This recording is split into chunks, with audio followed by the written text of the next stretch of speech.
Welcome back to the channel. My name is Brad and today is sweet tea time. Yes, we're just going to have a little drink and talk about the markets, everything that's going on in Brad's life, and what he really thinks about certain individuals.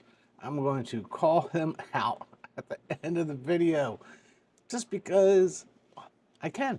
And they are always welcome to come onto the channel and defend themselves. But that's okay. He's not going to come on the channel again. And he's been on the channel before. That's the best part. But he won't come back on. If he ever does see that little clip that I'm going to do about him, then he's more than willing to come back on and defend himself. But there's no reason for him to think that he can. Anyway, you have U.S. confidence in stock market. So right now, U.S. consumer confidence slips and it injects fear into the stock market. Let's face it, we don't know where tariffs are going. We don't know how this is really going to affect the economy. And the Fed is sitting back and waiting to see what they're going to do. And that's the big question.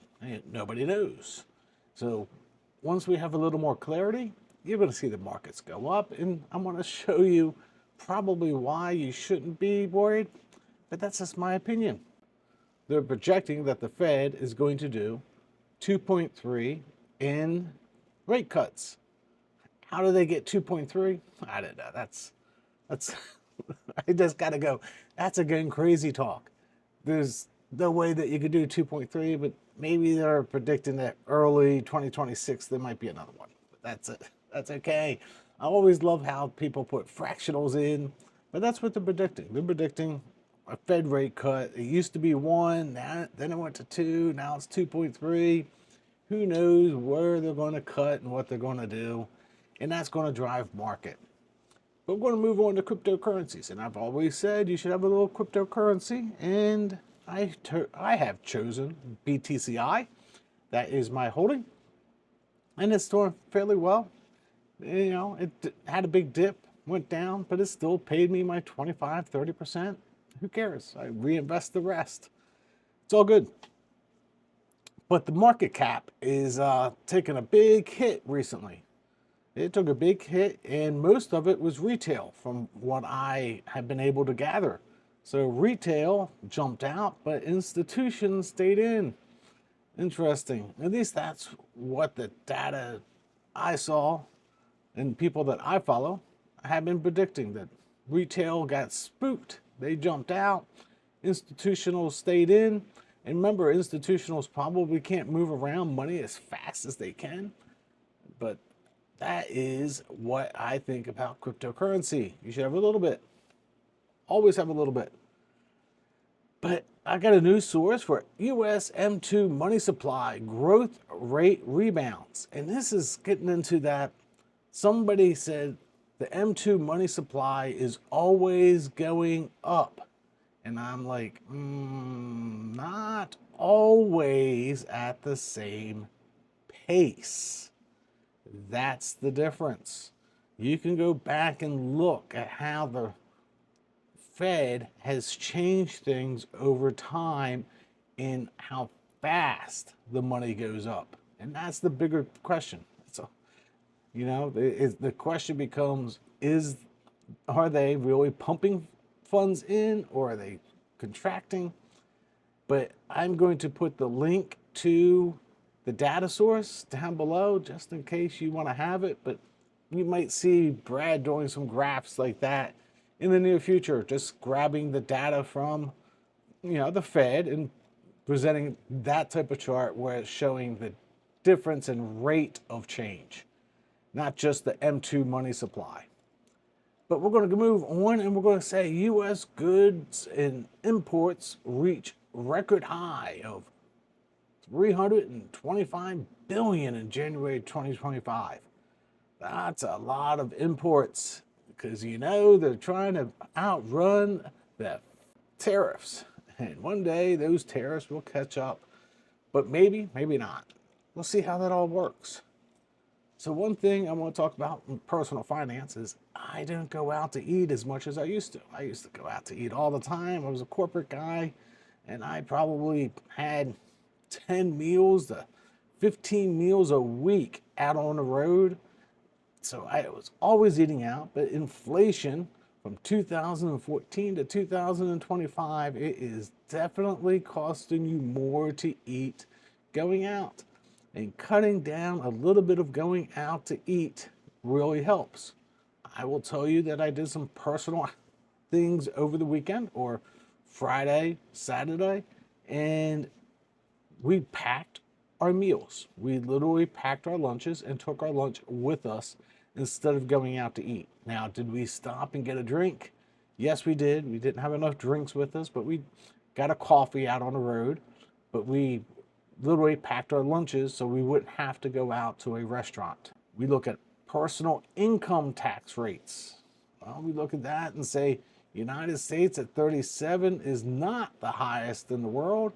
And you can see that there's other countries that have higher and other countries that have lower. And it really comes down to a lot of different factors, but you have to sit there and go, how can some countries have higher rates and lower rates, and what's the best rate? Who knows? That's all political. And you know what? It's just a shame that we have so much controversy, but hey, not everybody has to like everybody else. And there's a lot of people that don't like me, especially over some comments I've made, and that's great. I love them also. But hey, we're going to look at AI, and we're going to see that AI re-accelerates cloud market growth. And that's another interesting that we're seeing that the cloud is growing. And then when we look at Amazon and Microsoft, stay ahead in the global cloud market. Again, something for us just to consider long term. Should we have some cloud storage? I mean, it really comes down to that. And what I'm going to say is, I think the last slide is saying the market concentration is too high, so you might not want to have individual stocks dedicated to something like this. And that is something that Brad continues to struggle with in his retirement investing. Really, it comes down to that is how much market allocation do you want to be focused on certain stocks? And that is important for you to think about. Corruption, perception. It is high around the world, 65% in the United States. And after what we're seeing from Doge, you have to throw your hands up and say, where has all my money been going? Places like Norway and Finland are extremely high. That is a little shocking from me personally. All right, Australia's high. You know, there's Aussies. I mean, wasn't Australia a penal colony for Great Britain at one time? I mean, come on, yeah, that you just it's bred into your DNA because that's where they sent all those people from the British colonies. That it was a penal colony in Australia. Now it's a country. Anyway, right? It's just that's a joke. That Brad was joking. Don't get all upset. I'm sure there's some Australians that watch the show. But hey, burnout. So that is very important for those that still have a job, and it's important for me too. I mean, that's why you don't see me make videos every single day, because hey, I'm disconnected and I'm literally just trying to get away from answering comments sometimes. I mean, literally, I answer comments almost all day long, and it's like, I'm just going to take 5 hours to myself and not answer any comments and check my Clash of Clans, because I actually think today is Clan War Day, day one. Got to get my 2 attacks in because I got 2 accounts.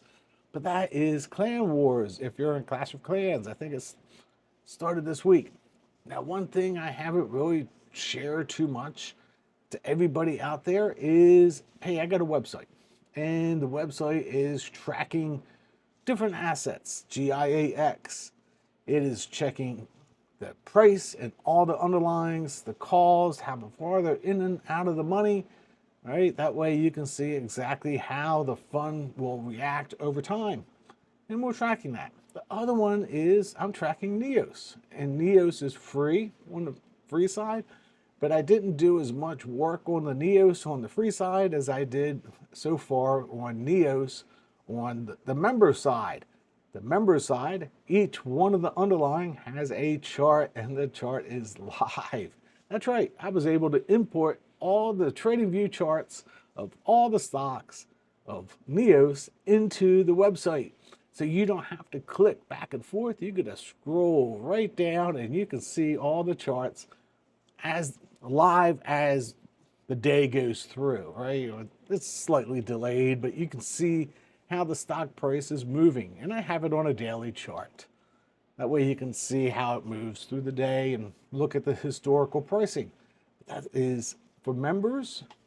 Neos for non-members is free, but I want to build that out just to give a little value to members if you're interested in that. And one day, and this is what I really want to do, is I'm going to put, right now my whole portfolio is in a Google Sheet. I am going to put that Google Sheet on that site, so that way you can go to one location and see everything instead of going from this sheet to that sheet. And that's what I'm trying to reduce for everybody, is to have one location so you can go see everything that you want, go through the tabs and find everything instead of having to go look at different sheets. That is why I'm building that out for everybody.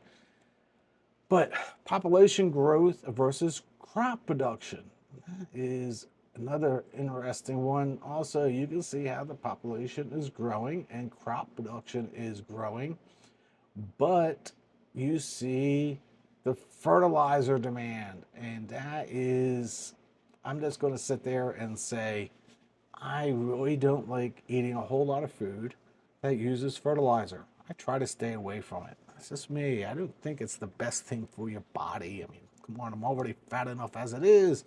Last thing I need to do is continue to put stuff in it that might not be good for me. Especially it might give you cancer. And we don't know if it does, it doesn't give you cancer. I mean, that's the best part. And even if it does, they're going to say, well, they're going to come up with all types of excuses of why they may or may not put fertilizer in. It may or may not cause cancer. And that's just terrible for everybody. But we look at defense budget spending. Ooh, man, we are spending way too much on defense budget. Personal opinion. That is why we're still probably one of the most dominant players in the world, is because we got this great big military complex. That might need to get a haircut, in personal opinion. I mean, we're still fighting two wars on two war fronts in peacetime. I mean, I can understand it way back in the day, but why don't we cut that back to one war front, or little reserve on top of it? But if you cut it down to one war front, we can take a huge, huge cut. And that is for the politicians to figure out, not Brad. Brad just says, hey, you just need to do one war front, and then you can re-establish the draft if you really, really need to. I don't think you need to have two war fronts being able to be manned. That's just Brad's personal opinion, and take it as it is. I'm sure there's going to be some criticism there, but hey, we can get through that and disagree all the way. So Nvidia has moved to data centers instead of gaming. That's interesting. I have a gaming computer. I mean, I play Clash of Clans on my phone still. I used to have a gaming computer, and I used Nvidia, and their GPUs clearly led the way on that side of gaming. And I also used them when I was mining Ethereum. I thought the Nvidias worked better than anything else. That's, again, just my personal opinion. Then you have Nvidia sets records again. And I think I've showed that for you for revenue and net income. And that is just going to continue to grow as data centers continue to grow out, and they have to have the Blackwell graphics cards. we're just going to continue to see that grow over time, and that's just going to be interesting for everybody. But the world's top brewer is selling less beer. That is interesting. I didn't know the whole story. There was some thing about they did a woke commercial one time, and yeah, they haven't done very well for a long time since that woke commercial. But yeah, we'll just leave that as it is. Personally, and this is just my personal opinion, I drink a Long Island iced tea. I used to have probably one a week, maybe two, especially when I was traveling because I was able to expense it. I will tell you as I've gotten older that I don't drink. I haven't had a drink. Thanksgiving. I had a Long Island iced tea with Thanksgiving dinner. That was the last time I actually had a alcoholic drink. So it's not like it's a everyday occurrence. It's probably bad for you. Little wine, they say wine is good for the heart, but yeah, that's to be seen. I'm not a big wine drinker anyway, but hey, that's the way it is. The global stock market by region, sectors, share, and total market cap. And you can see that United States is very heavily into information technology, where you have other countries heavily into financials or industrials or consumer discretionary or utilities. Very interesting how that literally broke out in share of market cap and percentages. And I kind of alluded to this earlier.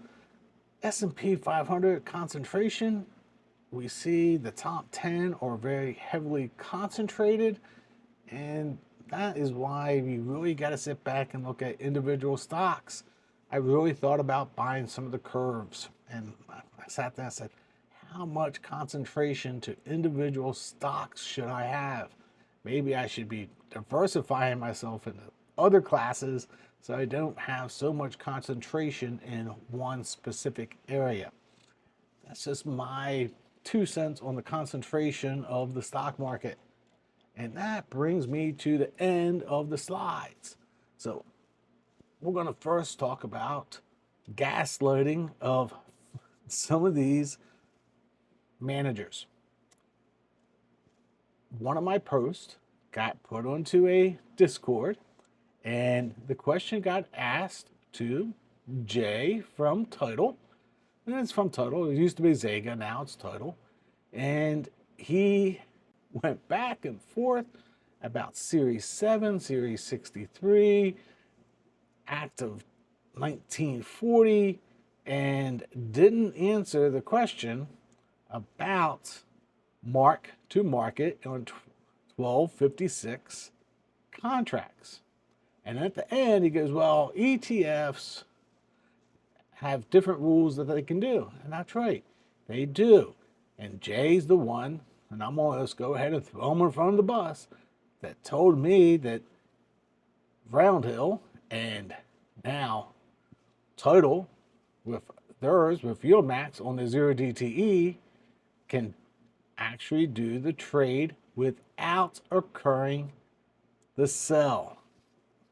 But what he didn't say was capital appreciation gets paid out at the end of the year. And what I'm going to show on Wednesday is you can look at the tax documents of Roundhill and you can see on the tax documents that they actually said it in the tax documents that December payments were not included in the ROC, and they spelt it out in the tax documents that just got posted in February. So you sit back and go, okay, you've had a fund manager tell you why synthetics are bad, because how they have to pay you at those capitals, and it's all a gameplay. So can they have capital appreciation? Yes, they can. But they're going to pay you out that capital appreciation. That's the difference. You just got to struggle with that. And the bigger one is they don't need to hide it. They're doing nothing wrong. They just need to tell you that. And as consumers, because we are consumers, you got to sit back and go, why are these guys just not telling you that's what they're going to do? No reason to hide it. Why hide it? Just tell us. I mean, Neos told us about the concentration rule, why they only have 25% of HODL, right? Jay reiterated that, but when he got asked about mark to market and 1256 contracts that he supposedly knew all about because he has a Series 7, which I've told you my wife has a Series 7, and I just roll my eyes when he says stuff like that. Why do you just not answer the question? Are you going to have to follow the rule of mark to market for 1256 contracts? And his answer was call the office. So guess what I'm doing on Monday? I am going to call the office. And if I don't get any answer, I'm going to email him and say, I called the office and I did not get an answer. So I'm going to put it back on to him. Tell us if you got 1256 contracts, you're going to do mark to market. You shouldn't be hiding it. And that's why I think he gaslighted us, because he went off on his tangent. And that is some of the problems that you have with some of the fund managers. I mean, when I watched him do that little whole tangent, I thought of Roundhill and talking about the roll and doing the heartbeat trade. I literally saw the same image. He didn't want to divulge that information, so he went all over the place. And that's just a crying shame that he did that, because I actually had a lot of respect for the guy, but obviously he didn't want to answer the 1256 mark to market question that Cy from Tap Alpha clearly stated. And I'm going to give you a little preface to this. I made sure before we turned on the video camera that he was 100% sure from compliance that that was a correct statement. And he was 100% sure. And that is why I am starting to go, I can believe him, but not believe him. And if you can't believe in somebody, then why should you put your money with them? That is the bigger question. And I personally have a decent size of money invested in those people. And I may or may not diverse from them when they're above board again. And if I do, I'm going to tell all the members, hey, I'm getting rid of these guys. And that's just because I don't trust what they're saying, because they should have just came out and told us the truth. Now, going on to other adventures. Told you about YouTube and memberships, so members can get to all that and why I'm doing it. That way you don't have to have 1,000 spreadsheets. Just throw it out. I don't need 1,000 spreadsheets. I am delisting some of the member videos, but I'm going to make all the member videos onto the website. That way your whole YouTube thing doesn't get all filled up with member videos, because I do one every couple days. The other one is the truck and RV. So we put the truck, I pulled the truck, and I said, in fact, I've had some ABS problems, and there's a recall from Ram about, or Chrysler, right? Ram, Chrysler. They just, Fiat, they keep on changing the name. And the ABS module's out. Well, the ABS module won't be available until June. So I hooked up the trailer, and we had a little incline to go up. I went up the incline, and I said, this feels heavy. I mean, I've driven that RV, I'd actually looked at this, 22,000 miles. So I looked and I said, I'm going to test the brakes. And the brakes didn't work on the trailer. or they didn't work as well as I thought they would have, and I just had new brakes on. So I went and down the street, because it's literally down the street, and talked to the service guys. I said, hey, the brakes aren't working right, and they're going to come up and take a look at it. But on Saturday, I went back out to the RV, and I tested it with a voltage meter, because I do have some skill sets of actually being a service technician and working with a voltage meter. And come to find out, the ABS module being out cuts the voltage on your trailer brakes in half. Okay, so my trailer brakes are only getting 7-volt DC instead of 14-volt DC, and that's an issue because come to find out, the brakes are interconnected to the ABS module on the truck, and that's why it's not getting the full voltage to give the brake signal to the trailer. That's an issue when you're going down the road at 23,000 pounds. That's 11 tons for you other folks that may not understand how many pounds this is going down the road. So 1/4 of a tractor trailer. A tractor trailer is about 80,000 pounds gross vehicle weight. And I'm about 23,000 pounds. And that's just an interesting one. The other one we found interesting is all the water leaks. So we haven't been in the RV in 13 months, 14 months. And this was the first time we hooked up water back to it, and we de-winterized the RV. And that's this whole getting ready, doing all the steps to go to the beach, because we still have plans to be at the beach at the end of March. So it's only a few more weeks away. So all the water leaks. So I got most of them fixed yesterday, and most of it's gaskets and seals. They literally, I haven't used it in 13 months and they became brittle, so got most of those corrected.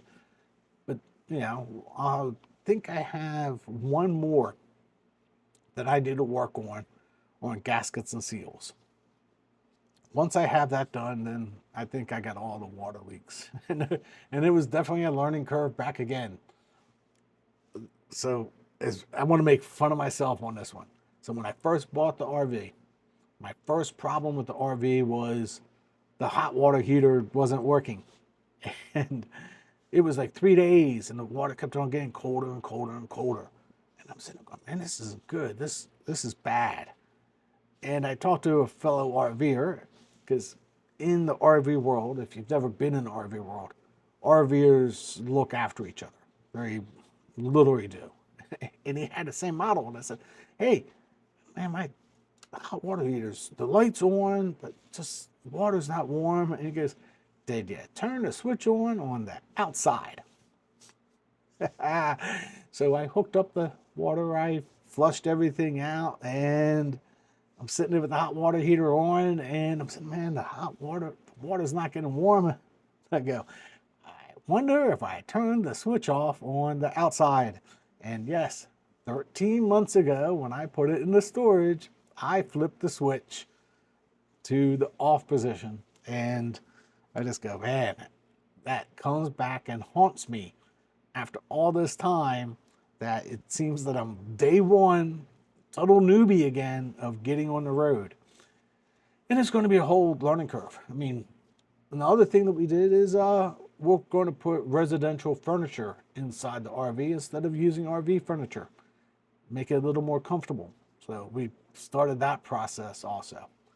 So that is Brad's life story there in a nutshell. And sorry for those that got into some of these funds. I just think some of these funds should be a little more transparent to the consumer. And that's why I'm doing these videos, because I'm trying to bring some transparency of my findings to everyone. And I'm not always 100% right. But now I'm sitting there going, got one fund manager telling me this and one fund manager telling me nothing. So you just have to wonder. So anyway, until next time, which will be tomorrow, God bless.